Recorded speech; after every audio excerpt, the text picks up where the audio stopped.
अरबी ज़बान अपनी बाज़ खुसूसियात की वजह से दूसरी ज़बानों से बहुत मुमताज़ है।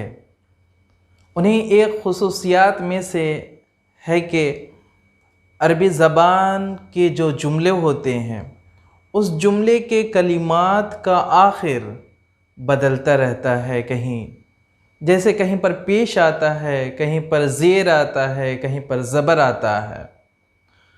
तो इसी मुनासिबत से आज का हम लेसन मुअरब और मबनी पढ़ेंगे।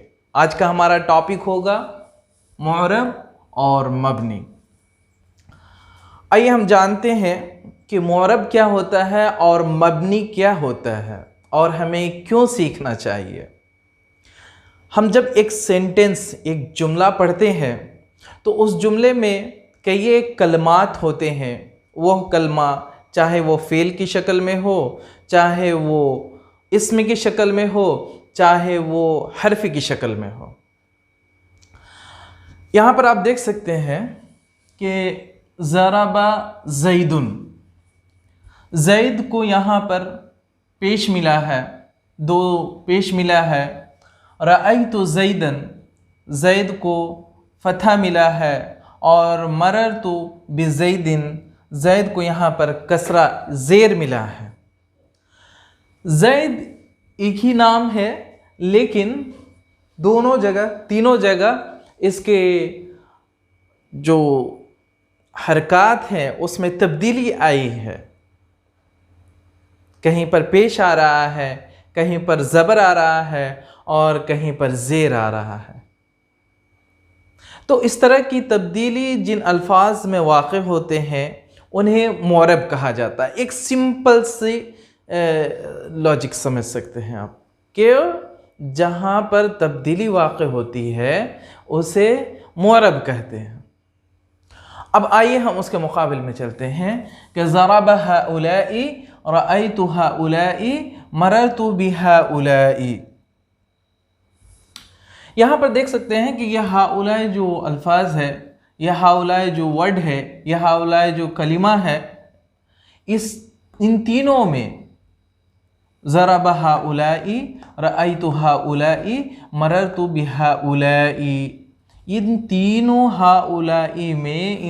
हाउलाई में आखिर में कुछ भी तब्दीली नहीं हुआ है।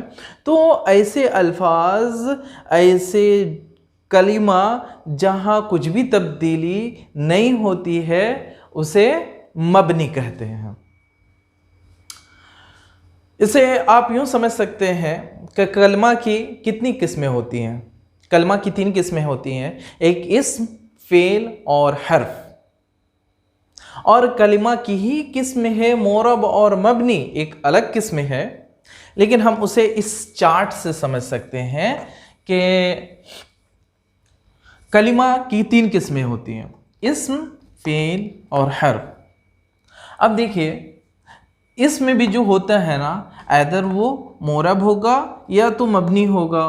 फ़ेल है तो वो ऐदर मुअरब होगा या तो मबनी होगा। हर्फ है ऐदर वो मुअरब होगा या मबनी होगा। अब इसकी डेफिनेशन आप लिख ले सकते हैं, लिख करके याद कर ले सकते हैं। यह है मुअरब।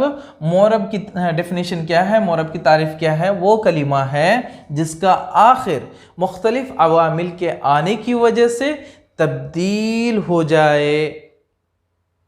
मुअरब क्या है?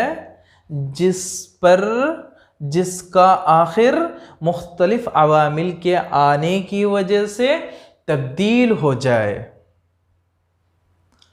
और मबनी क्या है? यहाँ पर आइए हम जानते हैं अब मबनी को, कि मबनी वह कलिमा है जिसका आखिर मुख्तलिफ अवामिल के आने की वजह से तब्दील ना हो। अब अवामिल क्या होते हैं इंशाअल्लाह हम लोग आइंदा लेसन में पढ़ेंगे।